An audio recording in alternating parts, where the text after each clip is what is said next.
দেখতে পাচ্ছেন এই গোপন বাড়িটিতেই ডন এবং সামিরা লুকিয়ে ছিল এবং তাদের খোঁজ কিন্তু ইতিমধ্যে মিলেছে। আপনারা দেখতে পাবেন যে সালমান শাহ ছিল ডিফারেন্ট, কারণ কি ওর প্রথমে একটা জিনিস ভালো লাগতো, ওর পকেটে অনেকগুলো কলম থাকতো যখন আসতো। আমরা যেমন তাকে লাভ করি, ঠিক তেমনি পুলিশ, র্যাব, প্রশাসনের, গোয়েন্দা বিভাগে বলেন, যে কোনো বিভাগই বলেন, সবাই তাকে লাভ করে। প্রশ্ন থেকেই যায়, হঠাৎ এতদিন পর কেন এই দীর্ঘ সময় সালমান শাহের মামলাটি কেন হত্যা মামলায় রূপ নেয়নি? এই প্রশ্নের উত্তর দিয়েছে সালমান শাহের মা নীলা চৌধুরী। সালমান শাহের মা নীলা চৌধুরী ক্ষোভের সঙ্গে জানিয়েছেন, ন্যায় বিচারের জন্য 29 বছর ধরে আমি সব সহ্য করেছি। আপনার বাবা মা কি আপনাকে এভাবে শ্রদ্ধার সাথে কথা বলতে হয় শেখায়নি? Unnatural death, which is suicide or accident. আজ থেকে ঠিক 29 বছর আগে 1996 সালের 6 সেপ্টেম্বরের এক শরতের সকালে স্তব্ধ হয়ে গিয়েছিল গোটা দেশ। তবে সত্যের যে মৃত্যু নেই তা যেন আবার প্রমাণিত। সে সময় বাংলাদেশ শিল্পী সমিতির সভাপতি ছিলেন আহমদ শরীফ এবং সালমান শাহকে তিনি বয়কট করেছিলেন। নীলা চৌধুরীর অভিযোগ, আজিজ মোহাম্মদ ভাইয়ের প্রভাবেই এমন সিদ্ধান্ত নিয়েছিলেন আহমদ শরীফ। এই সালমান যখন খুব ব্যস্ত, তখন হঠাৎ করে প্রযোজকরা একদিন কমপ্লেন করলেন আমার কাছে যে আপনার শিল্পী তো খুব উল্টাপাল্টা করে। আমি কি হয় কি করে বলে, সেটা দেরি করে আসে, 12টায় আসে, 1টায় আসে, কোনোদিন আসে না। এখন পর্যন্ত তার মৃত্যু ঘিরে রয়েছে রহস্যের। আসসালামু আলাইকুম দর্শক শ্রোতা, বাংলাদেশে বর্তমান যে পর্যবেক্ষক পরিস্থিতি চলছে তাই নিয়ে আপনাদের সামনে কিছু গুরুত্বপূর্ণ ভিডিও ফুটেজ নিয়ে আসলাম, যে ভিডিওটা দেখলে আপনারা রীতিমতো অবাক হতে বাধ্য হয়ে যাবেন। দর্শক শ্রোতা, আজকের ভিডিও খুবই ইম্পর্টেন্ট হচ্ছে, তাই ভিডিওটি কেউ না টেনে শেষ পর্যন্ত ধৈর্য সহকারে দেখে যাবেন, তাহলে মূলত ভিডিওর আসল রহস্যগুলো বুঝতে পারবেন এবং জানতে পারবেন। তো চলেন আপনাদেরকে এক এক করে সবগুলো ভিডিও বিস্তারিত দেখাই। তার আগে আপনাদেরকে ছোট্ট একটা রিকোয়েস্ট, যারা আমাদের এই চ্যানেলে নতুন আসছেন এখনই চ্যানেল সাবস্ক্রাইব করে পাশে থাকা বেল আইকনটা বাজিয়ে দিন, তাহলে আরো নতুন নতুন আপডেট ভিডিও দেখতে পারবেন। তো দেখতে পাচ্ছেন এই গোপন বাড়িটিতেই ডন এবং সামিরা লুকিয়ে ছিল এবং তাদের খোঁজ কিন্তু ইতিমধ্যে মিলেছে। আপনারা দেখতে পাবেন যে আপনার বাবা মা কি আপনাকে এভাবে শ্রদ্ধার সাথে কথা বলতে হয় শেখায়নি? Unnatural death, which is suicide or accident. আজ থেকে ঠিক 29 বছর আগে 1996 সালের 6 সেপ্টেম্বরের এক শরতের সকালে স্তব্ধ হয়ে গিয়েছিল গোটা দেশ। নিঃশব্দে বিদায় নিয়েছিলেন ঢালিউডের স্বপ্নপুরুষ, কোটি হৃদয় নায়ক সালমান শাহ। মাত্র 25 বছরের জীবনে তিনি গড়ে তুলেছিলেন এমন এক কিংবদন্তি যা আজও অম্লান। তার মৃত্যুর সংবাদটি এতটাই অবিশ্বাস্য ছিল যে অনেকেই প্রথমে মানতেই পারেননি। 29 বছর কেটে গেছে, তবু প্রশ্নটা আজও অমীমাংসিত, কেন এমন আকস্মিক বিদায়? তবে সত্যের যে মৃত্যু নেই তা যেন আবার প্রমাণিত, কারণ দীর্ঘ 29 বছরের অপেক্ষা শেষে আবারও নড়ে চড়ে উঠেছে ঢাকাই চলচ্চিত্রের সবচেয়ে রহস্যময় মৃত্যু, নায়ক সালমান শাহর মৃত্যু মামলা। ফলে আবারও আলোচনার কেন্দ্রবিন্দুতে ফিরে এসেছেন এই কিংবদন্তি নায়ক। এই নায়ককে কেন কিংবদন্তি বলা হয়, কেন তার নাম শুনলেই এখনও শিহরণ জাগে, হঠাৎ মামলার মোড় ঘুরে গেল কেন, আর আসামিদেরই বা কী খবর, তারই ইতিবৃত্ত জানাবো এবারের ইনসাইড স্টোরিতে। ঢালিউডের আকাশে একদা জ্বলে উঠেছিল এক উজ্জ্বল নক্ষত্র সালমান শাহ। 29 বছর আগে পর্দা থেকে বিদায় নিয়েছেন, অথচ আজও আছেন কোটি ভক্তের হৃদয়ের মণিকোঠায়। সময় পেরিয়ে গেছে, প্রজন্ম বদলেছে, কিন্তু তার মুখের সেই চিরচেনা হাসি, সংলাপের আবেগ আর প্রেম ভরা চোখের জাদু এখনো অমলিন। তিনি কি দেখছেন ওপার থেকে? হয়তো দেখছেন। তারা ছেড়ে যাওয়া ভক্তরা আজও কিভাবে গভীর শ্রদ্ধা আর নিখাদ ভালোবাসায় স্মরণ করে তাকে। কারণ তিনি কেবল একজন নায়ক নন, তিনি এক যুগের অনুভূতির নাম। তিনি বেঁচে আছেন কিয়ামত থেকে কিয়ামত, তুমি আমার অন্তরে অন্তরে, স্বপ্নের ঠিকানা এই ঘর এই সংসার, স্বপ্নের পৃথিবীর প্রতিটি দৃশ্যে। বেঁচে আছেন ভক্তদের হৃদয়ের অন্তরে অমর হয়ে। মৃত্যুর 29 বছর পরও তার নাম উচ্চারণে আজও কেঁপে ওঠে ভক্তদের হৃদয়ে। তার এমন কিছু গান এবং সিনেমা রয়েছে যা এখনো দর্শকদের মন ছুঁয়ে যায়। মাত্র 4 বছরের অভিনয় জীবনে 27টি সিনেমায় অভিনয় করেছেন। তার অনবদ্য গানগুলোর মধ্যে চলুন কয়েকটি গান শুনে আসি, যেগুলো এখনো কানে ভাসে। কিয়ামত থেকে কিয়ামত সালমান শাহ এবং মৌসুমীর প্রথম সিনেমা। সিনেমার গানে গানে প্রেমে পড়েছিল পুরো জাতি। কিয়ামত থেকে কিয়ামতের জনপ্রিয়তা এমন পর্যায়ে গিয়েছিল যে তখনকার তরুণরা চুলের স্টাইল, পোশাক, এমনকি সালমান শাহর হাঁটার ভঙ্গিও অনুকরণ করত। সিনেমার নাম আনন্দ অশ্রু, যেখানে সালমান শাহকে দেখা যায় বাড়ি থেকে বেরিয়ে আসা গীতিকারের চরিত্রে। সালমান শাহ নেই, কিন্তু তার স্টাইল, তার হাসি, তার অনন্য ব্যক্তিত্ব যেন এখনো প্রতিদিন নতুন ভক্তের হৃদয়ে জন্ম নিচ্ছে। ফেসবুকের স্ক্রল ঘুরলেই দেখা যায় চোখে মুখে সালমান স্টাইলের ছোঁয়া, ক্যাপশনে ভালোবাসার ঢেউ। তার ফ্যাশন সেন্স এতটাই প্রভাবশালী ছিল যে 90-এর দশকের তরুণদের জীবনে তিনি হয়ে উঠেছিলেন এক স্টাইল আইকন। ফ্যাশনে, অভিনয়ে, ব্যক্তিত্বে তিনি আজও সময়ের চেয়ে এগিয়ে থাকা এক কিংবদন্তি, যিনি 25 বছর বয়সেই অমর হয়ে গেছেন বাংলা চলচ্চিত্রের ইতিহাসে। তার মৃত্যুর 29 বছর পেরিয়ে গেলেও এখনও সময় যেন থেমে আছে 1996 সালের সেই কালো দিনে। বাংলার চলচ্চিত্র জগতে অমোঘ ছাপ ফেলে যাওয়া নায়ক সালমান শাহের অকাল প্রয়াণ আজও দেশের হৃদয়ে দগদগে ব্যথার চিহ্ন হয়ে আছে। আর এবার সেই পুরনো ক্ষত আবার জাগ্রত হয়েছে, কারণ সালমান শাহের মৃত্যুর মামলা এবার হত্যা মামলায় রূপ নিয়েছে। গত 21 অক্টোবর রমনা থানায় দায়ের হওয়া মামলায় নায়কের স্ত্রী সামিরা হক সহ 11 জনকে আসামি করা হয়েছে। দেশ ত্যাগ রোধের জন্য ইতিমধ্যেই ইমিগ্রেশনকে তথ্য পাঠানো হয়েছে। 3 দশক আগের সেই মর্মান্তিক ঘটনা সত্যি কি ছিল অন্যরকম? কি ঘটেছে সেদিন?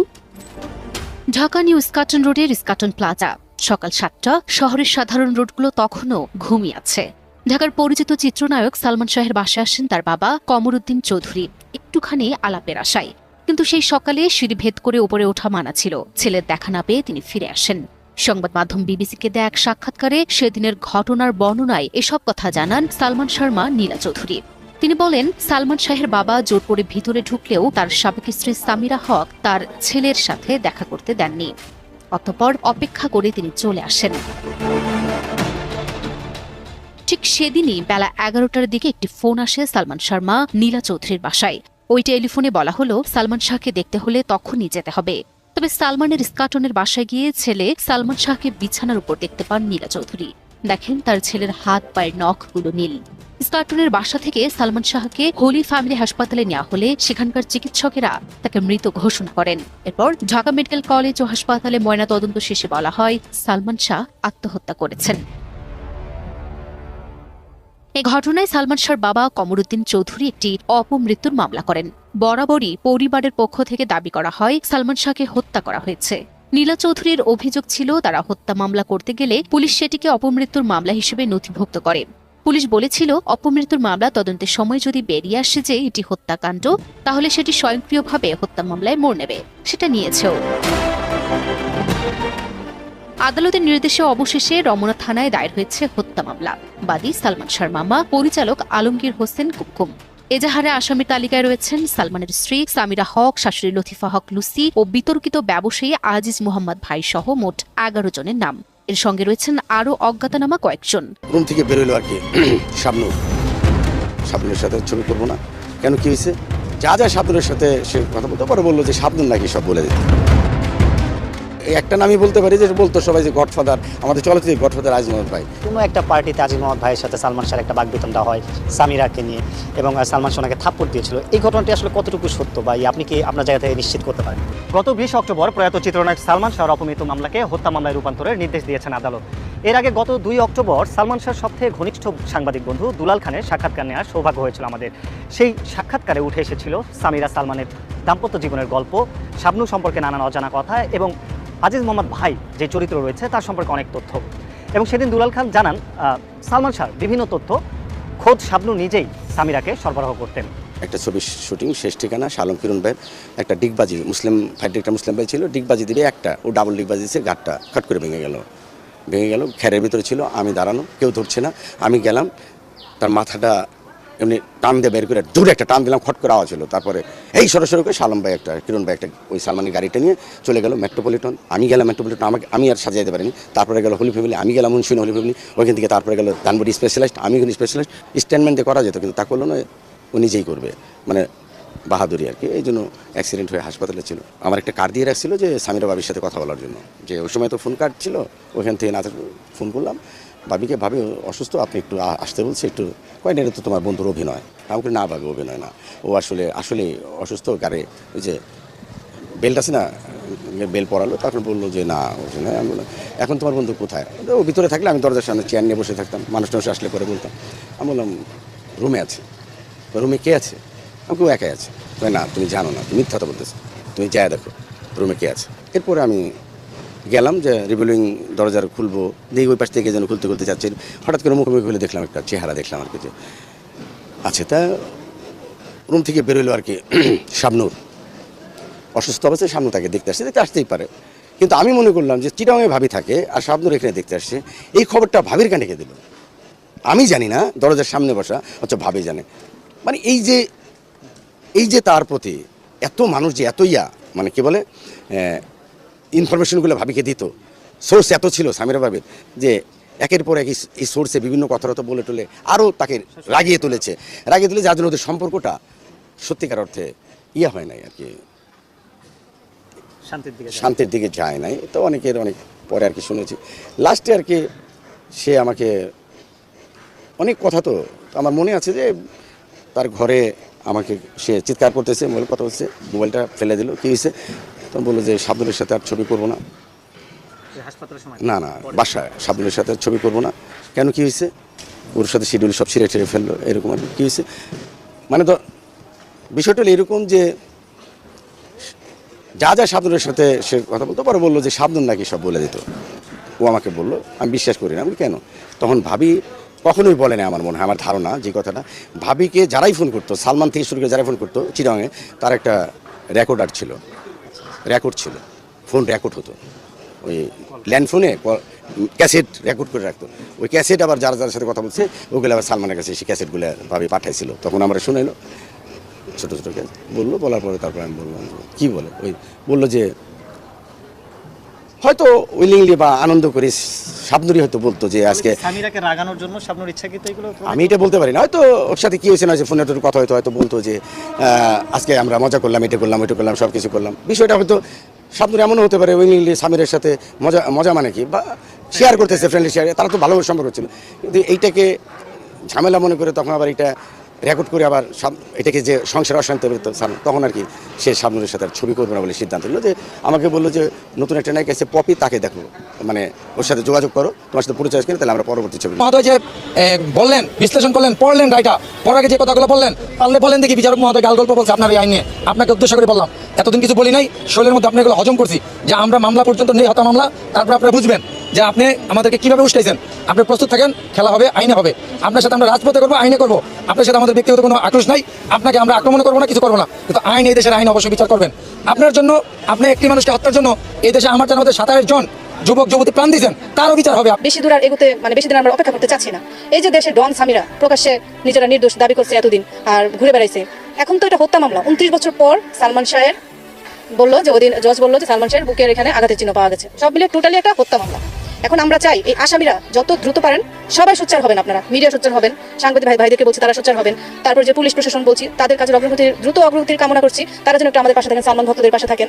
এবং এই যে ডন সামিরা, সবার ফার্স্ট সামিরাকে গ্রেফতার করবেন, বলবেন যে কান টানলে মাথা আসে, সবার ফার্স্ট ওনার স্ত্রী সামিরা, তারপর হচ্ছে ডন, তারপর আদার্স, এরা এমনি চলে আসবে যারা আছেন। আপনার হাজব্যান্ডকে খুন করে বারবার আত্মহত্যা বলে তুই এই 29টি বছর নির্বিঘ্নে চালিয়ে যাচ্ছিস, অর্থাৎ তুই নিজেও জানিস যে তুই কি করেছিস, অত্যন্ত ঠান্ডা মাথায় ষড়যন্ত্রমূলক নির্মমভাবে তুই আমাদের মানুষটাকে কেড়ে নিয়েছিস। কেন শাবনুর, কেন মৌসুমী, কেন আদারওয়াইজ বিভিন্ন মানুষের সঙ্গে তার যে যতগুলো নায়িকা আছে, সে আরও হয়তো তার আরও কিছু করার ছিল, হয়তো তার লাইফে মাত্র 6টা বছর ক্যারিয়ার লাইফে সে যা করেছে তোর গর্বিত হওয়ার কথা, অথচ তুই এতটাই কুরুচিশীল মহিলা যে তোর গর্ববাদে তুই হিংসায় জর্জরিত। কেন জর্জরিত? একটা মানুষের ব্রেনটা তখন আসে। আপনি একটা প্রশ্ন করেছেন, অত্যন্ত সুন্দর প্রশ্ন, যে একটা নারী তার হাজব্যান্ডকে কখন খুন করার কথা বলে। আমি আমার মাইন্ডে বলি, আমি যখন আমার হাজব্যান্ডকে তখন খুন করতে চাইবো যখন আমার অন্য পুরুষে আসক্ত হয়ে পড়বো। তারপরে মানে সালমান ভক্তদের মধ্যে মানে ইস্পাতের মতো আগুন যেমন চলে, ইস্পাত তৈরি করছে তেমন আগুন জ্বলছে একটা, যে এটার একটা সুরেখা আমরা করবো। আমরা রাজপথে তখন থেকেই ছিলাম, আগেও আছি, এখনও আছি। প্রথম বলবো যে আমাদের সালমান ভক্তদের বড় অ্যাচিভমেন্ট ছিল যখন সামিরা আইনজীবী নিয়োগ দিয়েছেন, দ্বিতীয় দিন শুনানিতে উনি আসেন নাই। আর আজকে হলো সফলতার প্রথম ধাপ, প্রথম সিঁড়িতে আমরা পা দিলাম, যেহেতু এটা হত্যা মামলা হিসেবে রূপান্তরিত করেছেন বিচারক মহোদয়। আমরা ওই দিনই সন্তুষ্ট ছিলাম ওনার উপর, উনি মামলার আত্মপান্ত যাভাবে শুনলেন সময় নিয়ে, আজকে যে রায়টা দিলেন, এটা ইতিহাসে মনে হয় যে ম্যাজিস্ট্রেট কোর্ট বা মহানগর দায়রা জজের মনে বিরল রায়, যে এত সময় ধরে উনি পড়লেন, শুনলেন, সময় নিলেন, দিলেন। আমরা চাই উনি যেহেতু দিলেন হত্যা মামলা হিসেবে এটা রূপান্তরিত করার জন্য, অবশ্যই আমরা একটা সুফল পাবো, ইনশাল্লাহ আমরা পাবো। আমাদের মনে আছে ভাই, কোটি কোটি সালমান ভক্ত, আপনি চিন্তা করতে পারবেন না নামাজরত অবস্থায় বাংলাদেশে ইতিহাসে মানে এটাই প্রথম যে সালমানের এই ডিভিশন শুনানি রায়ের জন্য কত নারী, কত পুরুষ যে নামাজের বিছানায় বসে গেছে, আপনি চিন্তা করতে পারবেন না। এটা আমরা কোরআন মসজিদে বা কোরআন শরীফে বা ইবাদতের কিছু কিছু জায়গায় শুনি যে নফল নামাজ নাকি আল্লাহ কবুল করেন। অনেক সালমান ভক্ত আছে যে নফল নামাজ পড়েছেন তার জন্য, আর মা তো যার নামাজের বিছানায় ছিলেন শাহিত অবস্থায়। আজকে রায় আমাদের পক্ষে আসছে, এটা অপমৃত্যু থেকে হত্যা মামলায় রূপান্তরিত হয়েছে। এখন আর কেউ বলতে পারবে না যে সালমান শাহকে আমি দড়ি কেটে ঝুলন্ত অবস্থা থেকে নামাইছি। এখন কেউ বলতে পারবে না যে আমরা দড়ি কেটে ওকে আমরা নামাইছি ঝুলন্ত অবস্থা থেকে, কেউ দেখে নাই। এখন ওনাকে ইনশাল্লাহ আগামীতে কোর্টে আসতে হবে, ওনাকে হাজিরা দিতে হবে এবং ইনশাল্লাহ উনি গ্রেফতার হবে। উনি সহকারে সামিরা হক, বন, আজিজ মোহাম্মদ ভাই যারা আছে, ইনশাল্লাহ ওনাদের সবাইকে গ্রেফতার করা হবে। আমরা ন্যায় বিচার পাবো ইনশাল্লাহ। আমাদের টেনশন, আমরা পুরোপুরি টেনশনে ছিলাম অবশ্যই, কারণ যেখানে জজ যেখানে 11টা বসার কথা সেখানে 12টা বেজে গেছে, 12টার পর 12:30 বেজে গেছে, বসে না। তারপর টাইম দিল যে 2টা বেজে গেছে। এখানে অপশক্তির হাত অবশ্যই ছিল। সে সর্বোচ্চ চেষ্টা করছে এই মামলাকে ধামাচাপা দেওয়ার জন্য এবং সে সালমান শাহ ছিল ডিফারেন্ট, কারণ কি ওর প্রথম একটা জিনিস ভালো লাগতো, ওর পকেটে অনেকগুলো কলম থাকতো যখন আসতো। আমরা যেমন তাকে লাভ করি, ঠিক তেমনি পুলিশ, র্যাব, প্রশাসনের, গোয়েন্দা বিভাগে বলেন, যে কোনো বিভাগই বলেন, সবাই তাকে লাভ করে। খুন খারাপই হলে তারা বের করে ফেলতো, কারণ ভালোবাসার মানুষ খুন হয়ে গেছে, কেউ ছাড় দিবে? মানে আমি একজন গোয়েন্দা অফিসার, আমার হাতে ডিউটিটা আসছে, এই রিপোর্টে ওর হত্যা কেসের আমি তো খুঁজে বের করবো, যেহেতু আমি লাভ করি তাকে। আমার ভালোবাসার মানুষকে খুন করছে, বাঁচতে পারে কে? আপনার অনবদ্য সৃষ্টি বললেন যে 24টা ছবি, তার মধ্যে আমি একটা ছবির কথা এই মুহূর্তে জানতে চাই, যেটা ওই সময়ের জন্য ফ্লপ ছিল। আপনি নিজেই আপনার ইন্টারভিউতে বলেছেন, এই ঘর এই সংসার ওই সময়ের জন্য ফ্লপ ছিল, অর্থাৎ আপনি এটার কারণ দেখিয়েছেন যে এটা অ্যাডভান্স আমি বানিয়েছি, কিন্তু এটা কিন্তু সামাজিক ছবি। এখনও মানুষ দেখে, কাঁদে, হাসে, আবার বিনোদিত হয়। এই ছবিটা আসলে আপনার কেন মনে হলো যে আপনি সালমান শাহকে নেবেন, এবং এই ছবিটার একটা গল্প শুনতে চাই? কেন বানাইছি এর পিছনে কারণ হচ্ছে যে আমি চাচ্ছিলাম এমন একটা গল্প ছবি বানাই যে ছবিটাকে মানে রোজিকে মানে একটা ভালো সুযোগ দেওয়া যায়, রোজির একটা স্ট্রং চরিত্র থাকবে। এটা কিন্তু প্রথমে আমার মাথার মধ্যে, বিকজ ও কিডনি পেশেন্ট, তখন একেবারে মানে হাই লেভেলের। ওকে আমি পজিটিভ চিন্তায় রাখতে চাচ্ছিলাম, ডাক্তারও আমাকে সেভাবেই পরামর্শ দিয়েছিল। তো ওকে একদিন আমি যখন এই গল্পটা বললাম, ও খুব খুশি। দর্শক শ্রোতা, আপনারা তো ভিডিও দেখতে দেখতে ভিডিও শেষ পর্যন্ত চলে আসেন। অবশ্যই আপনাদের মতামত কমেন্ট বক্সে জানাতে ভুলবেন না। আর নতুন নতুন আপডেট ভিডিও পেতে অবশ্যই আমাদের চ্যানেলটা এখনো সাবস্ক্রাইব করে দিন। তো আপনাদের সাথে আবার দেখা হচ্ছে পরবর্তী ভিডিও।